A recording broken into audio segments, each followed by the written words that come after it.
Alright, what's going on, y'all, man? We are back with another Dislyte video. Today we are getting into the update 3.2.6.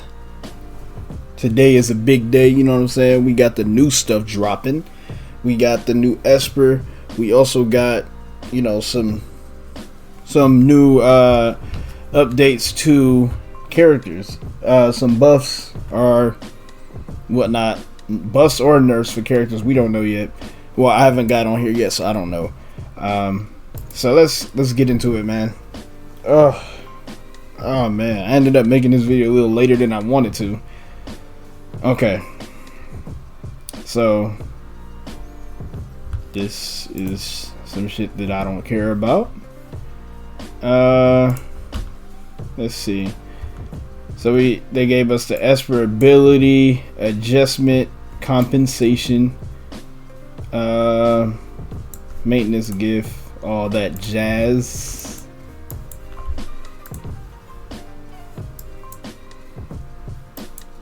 Let's see. Alright, this is old.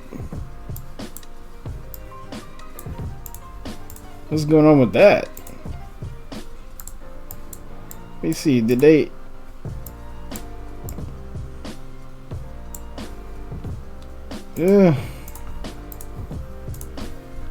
They are not going into... Let's see if the notice gives us anything that we need. Okay, let's see.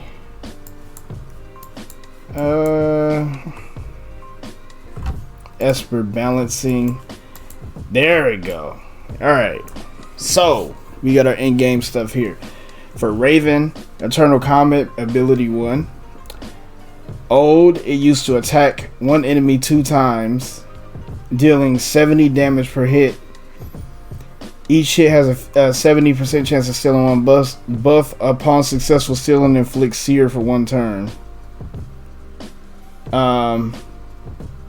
Now it says attacks one enemy 2 times, damage per hit is 50% of attack, which looks like a nerf on paper, but each speed grants extra damage. Extra damage is 0.016 attack percentage, so you can obviously get higher than that 70% if you have a lot of speed, which you probably should. And she has the same upon stealing the buff and all that stuff. You inflict sear. The A2 attacks all enemies 2 times, damages 50% of attack. If an enemy is not buffed, damage is 30%. First hit inflicts buff blocker for 2 turns. Second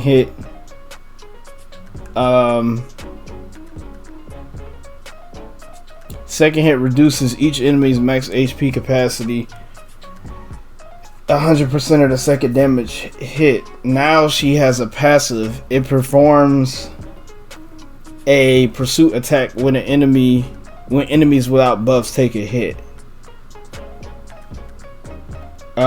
Triggers once per turn, attacks all enemies 2 times upon pursuit. Damage is 45%, so 5% decrease, but it attacks the enemies without buffs again. So once you so they're basically going with her kit of stealing buffs, I believe, and dispelling buffs and all that stuff. If an enemy is not buffed, deals extra damage. Extra damage is 15% attack, each speed, and grants extra damage as well. So that's crazy. And she still reduces max HP when an ally makes an enemy buff in early. Ability cooldown -1, triggers once per turn. That's really good too. So let's look at her A3. It used to dispel all buffs when Raven attacks all enemies, doing 120% damage. Dispels all buffs from them and inflicts defense down. Now it dispels all debuffs from Raven and gives her speed up. Dispels all enemy buffs and then attacks all enemies, 120% of the attack. Each speed grants extra damage as well. So the more speed that you build her with, the better she is. Inflicts defense down for 2 turns. Sleipnir is the Ascension, or Sleipnir. For her A3, the Ascendant one does the same, but let's see.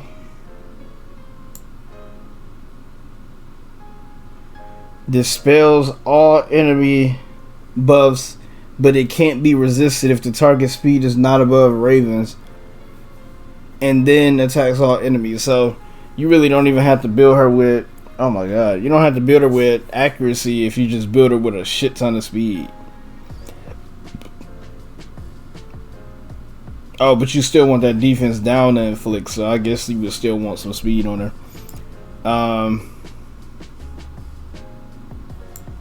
Old for R2 was if the target is not buffed, each hit extends their ability cooldowns. New, it resets cooldowns for Sunset, which is the A2.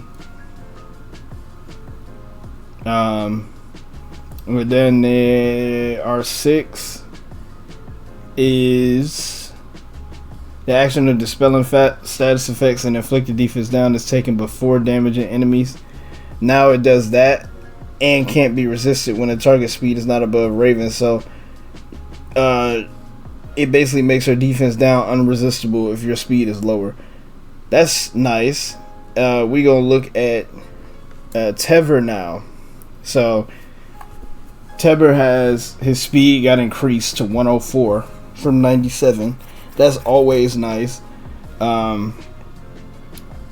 Ascension 4, instead of giving him HP, it gives him speed, so that's also nice as well. And then let's get into his abilities. This is gonna be a lot because he had a lot of stuff that was kind of weird to understand. So we got Neko Analysis is the passive. It used to, after attacking, if the target's HP is above 50%, cast the same ability on the target one time. If not, it gains 1 Neko Sense stack, triggers 1 time per turn. New, it said analyze the enemy at the start of Tever's turn, marking the enemies with the highest attack, highest defense, and highest max HP separately. Tever's attacks ignore damage mitigation effects. Deals damage to all enemies when killing the target with the highest attack. So when you kill a target with the highest attack, it deals damage to all enemies. 150% overkill damage. Ignores defense when attacking the person with the highest defense. 25% defense for non-player units. Deals true damage when attacking the one with the highest max HP, and that is 600% of the attack. That is ridiculous. That is ridiculous. Tever looks like he'll be crazy, especially for like Point War. Just imagine if you're doing like Point War, and the people that build those super high health units, you could really just take out the ones that's the most annoying first, and you could do it almost instantly. Tever gains 1 stack of Neko Sense upon killing a target. Enemies killed by Tever cannot be revived. Wow. Wow. And this is the Ascendant one. Let me see. The Ascendant one.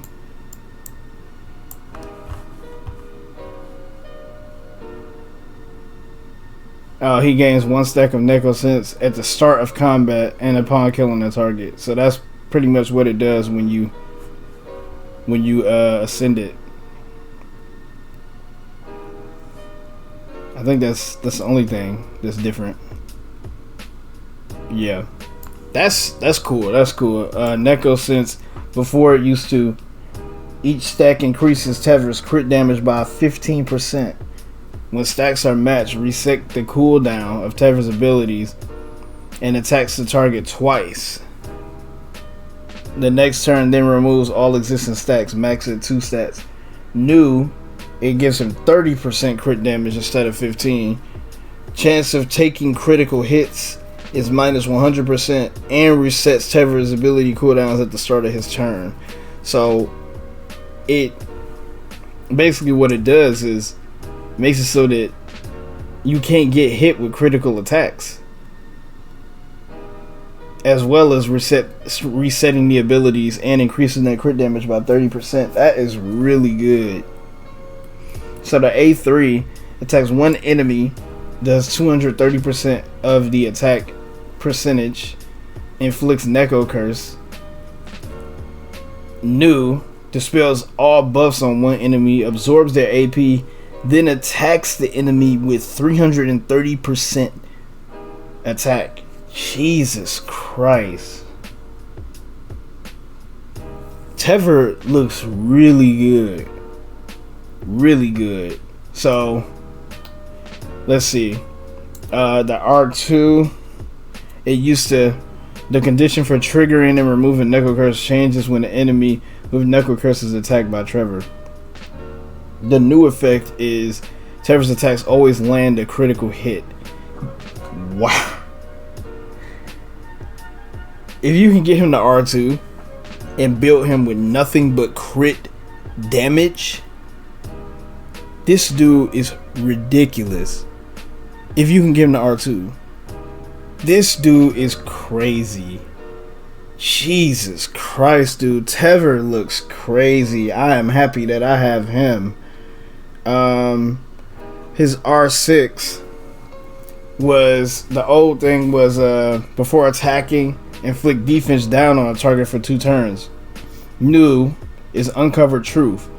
When a marked enemy takes a hit, Trevor performs a pursuit attack with this ability. Triggers once per turn. So he'll do a pursuit attack with his A1, I believe. Okay, that's crazy. So we're gonna look at Tai. So her old one was attacks one enemy, 110% damage, 80% chance of absorbing 20% of the enemy's AP. Now it does 120% and it absorbs the AP. Is no chance of it does it. Starstruck attacks all enemies, 80%. That's the old thing. Has 60% chance of inflicting stun for 1 turn. The new ability is attacks all enemies, 85%, which is a slight buff there. Inflicts stun for 1 turn. So it just inflicts stun. It's not a chance. If the enemy speed is not above Tai, absorb 10% of their AP as well. So she's absorbing AP more frequently now. The ascended version, oh no, it's still, oh no, the old one say it does speed down, 60% chance. Okay. And now the new one is it inflicts stun for 1 turn and speed down. And her A3 was, oh my god, her A3 was attacks all enemies, deals 105% attack damage, or attack percentage, sorry. Absorbs 30% of each enemy's AP and shares it equally among allies. New, if the AP of the non-boss ally, or the non-boss ally, what the fuck? If the AP of the non-boss enemy with the highest AP percentage is above that of an ally with the lowest AP percentage, it swaps their AP, not regarded as an AP boost / reduction. Then attacks all enemies, dispels 1 buff from each enemy, absorbs the 30% AP and all that. So that's cool. It looks like since it's not regarded as an AP boost or reduction, it'll actually be pretty good for like certain things where, oh, if I get an AP boost, this person gets a boost as well. It kind of negates those characters. The R2, upon successfully absorbing AP, inflicts silence on targets for 2 turns. The new thing is, upon successfully absorbing AP, grants all allies 10% AP. So no silence there. R6 was this ability won't miss. Change. It absorbing ally change to inflicting minus 30% to targets and granting all allies 30%. So it's not no shared between people and all that stuff. It just takes a 30% from the enemies and then gives your allies 30%. That's nice. We got the Phantom Sisters. And the Phantom Sisters, so their old A3 ability attacks all enemies 2 times, damage 60% per hit. Each hit reduces all allies AP by 20%. If the enemy's speed is lower than the Phantom Sisters, further reduces their AP by 20%. Grants defense up for all allies. In the update, the new version of it, attacks all enemies 2 times. Still same thing. Damage per hit is 60%. Each hit reduces all enemies AP by 20%. That's the same. And has a 50% chance of inflicting miss rate for 2 turns. That's new. If an enemy's speed is lower than the Phantom Sisters, reduces their AP more. And that's the same there. And then we have grants all allies defense up for 3 turns, and the cooldown is reduced to 4 instead of 5. And then this is the rezos, because I was looking like, wait, I had miss rate on this. Okay, so because I know I was getting miss rate, but now it inflicts it in general. So we have, the old thing was each hit has a 50% chance of inflicting miss rate on the target for 2 turns. The new effect is Sparkling Stage. Max cooldown plus 2 turns, but can select a fallen ally. If the ally has fallen, revive and heal them. Healing is 1% of their max HP. If the ally survive, the ability cooldown the Sparkling Stage minus 2 turns. So they can revive now? I gotta test that out. The R6 is I think we got her max too because of the one thing. Trio of Destiny AP reduction takes effect on both hits. New, the target for dispelling debuff changed to all allies. Oh, so she takes away debuffs on all allies now. Should I read him? Because I'm gonna read him. I'm gonna go ahead and look at him just because I was curious and I didn't want to get him because he was butt before.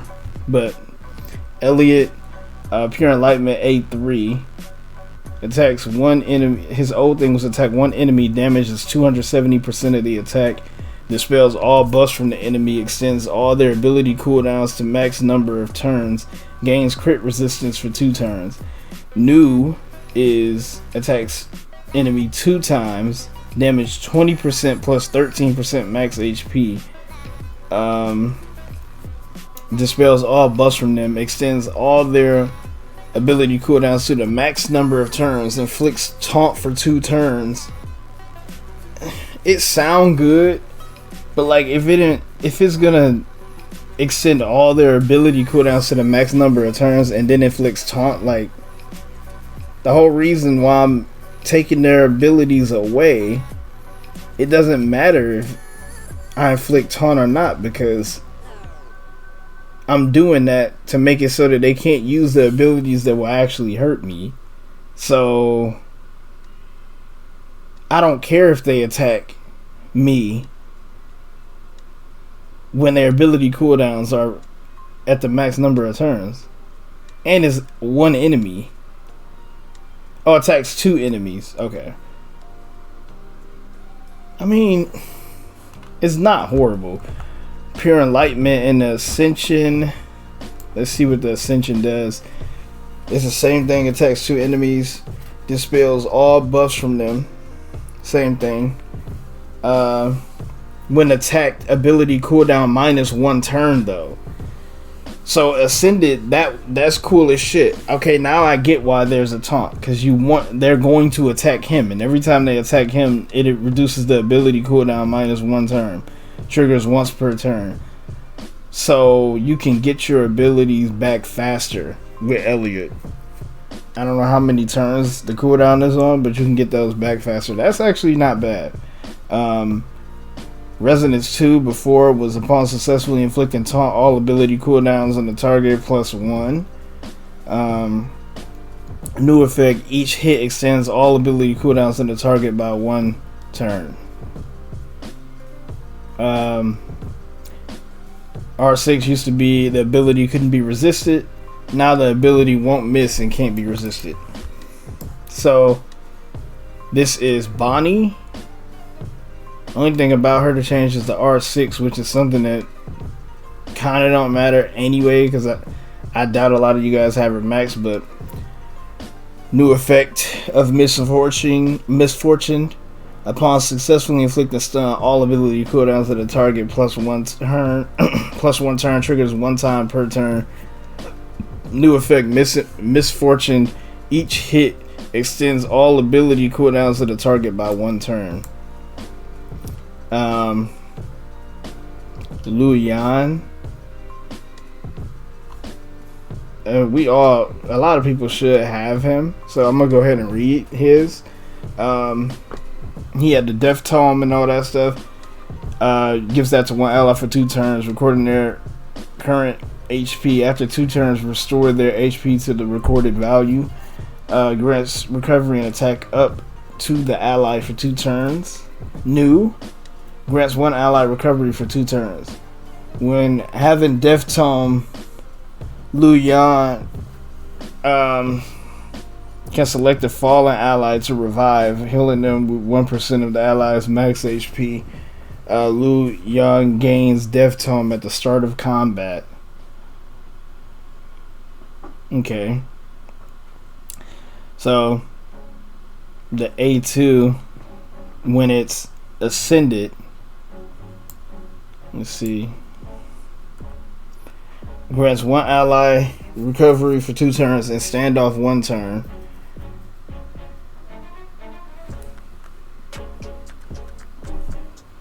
That's pretty much the only difference.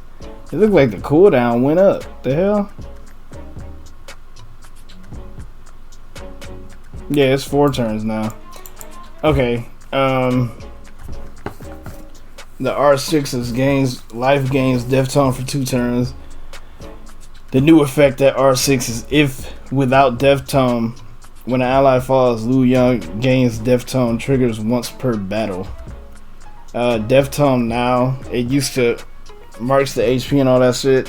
Now it revives instantly with healing upon death at the cost of status effect. Healing is 30% of max HP. And the last one we have here is the character that I don't like, Uller or Uller or whatever. You know how I feel about him in the videos y'all have seen. So he had the attack one enemy 2 times, damage per hit is 100% of the attack.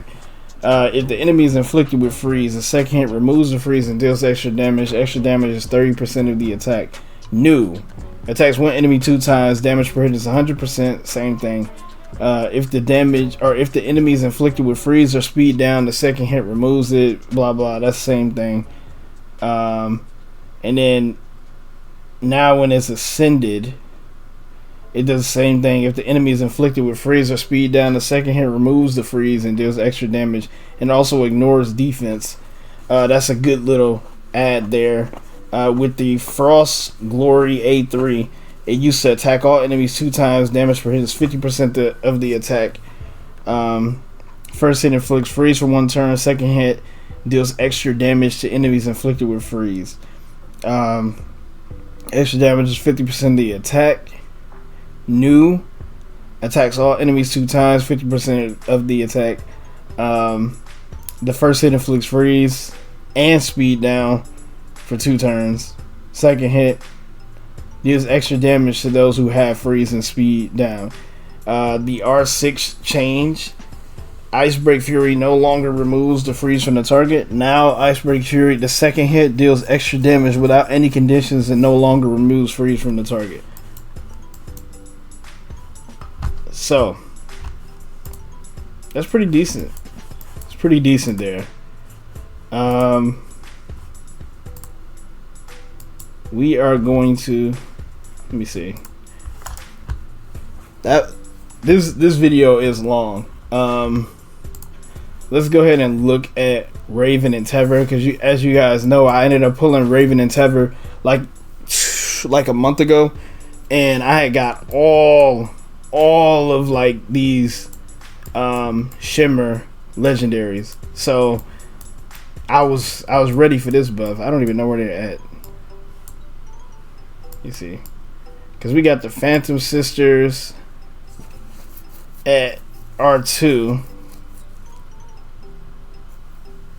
Yeah, we got them at R2 because of the what's the name? Okay, so here's Raven here. I may actually build her out with more speed and all that stuff, even though her speed isn't really that bad. But I may build her out to be way faster.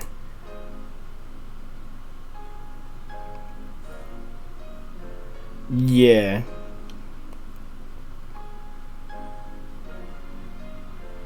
Each speed grants extra damage. I love when they do that.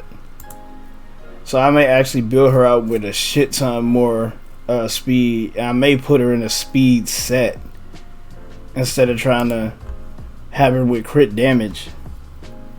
And I may switch out Tever and put him with a lot more crit damage. You see, I got him to where he has 90% crit rate, 300% crit damage. My Tever is actually pretty decently built. I would want him to have more speed though. But considering the fact that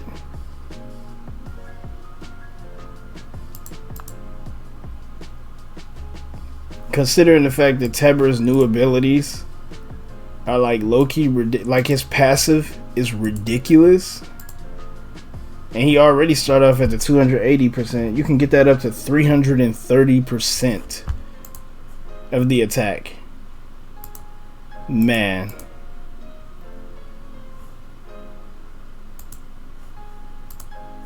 I don't think I need to change anything on him. Actually, I think I'm gonna leave it alone.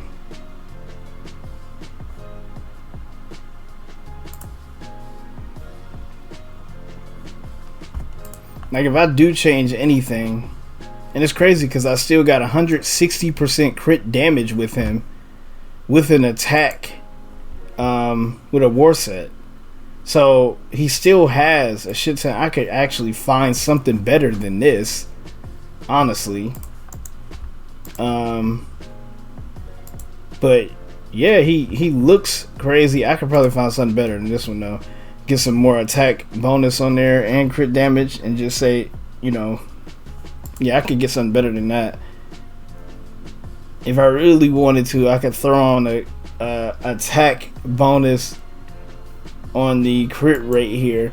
But then once you get him to if you were to get that reso for him at A2, Tever's attacks always land a critical hit. At that point, I wouldn't even run this set here. Let me see what I would run with him. I'll probably run the Avatar set. Yeah, because I would want to have a chance of counterattacking all the time. So I would use this set, and of course we go have the speed and all that stuff, but I would really look for crit damage on everything. I would even go as far as, I wouldn't change this one because it's already 20%, but I would go take this off, of course. Try to get me something with more crit damage and attack bonus. I would try to change this and try to find something with some speed on there too, and just take off everything with crit rate, because at that point you don't need it. That's exactly what I would do with him. So I hope that I can one day get him to R2, because if I could, that would be crazy. But yeah, you see her speed is actually pretty low. I need to go and change her up a little bit. Yuhime's speed is low, because most of my espers are around 200 or closer to 200 speed, depending on like what I want them to do. But anyway, you guys, comment, rate, subscribe. Really, you guys enjoyed the video. I know this was a long one. We're actually going to do a second video here in a second, and we're just going to go over everything involving this new. We're just going to look at some of the rewards and all that stuff. So really hope you guys stay tuned for that one. That is coming up like probably like a little bit after this video, but or day I'm gonna post it tomorrow, because this is a long video. It's probably gonna take me a little bit of time to, well, I actually might not edit it crazy, but I really hope you guys enjoyed the video, and happy 4th of July as well. Happy Independence Day to all of my people here. I really hope you guys have a wonderful 4th of July, and I'll see you guys in the next one. Alright, peace. Oh, and as always, no, wait! He should have hit the like button.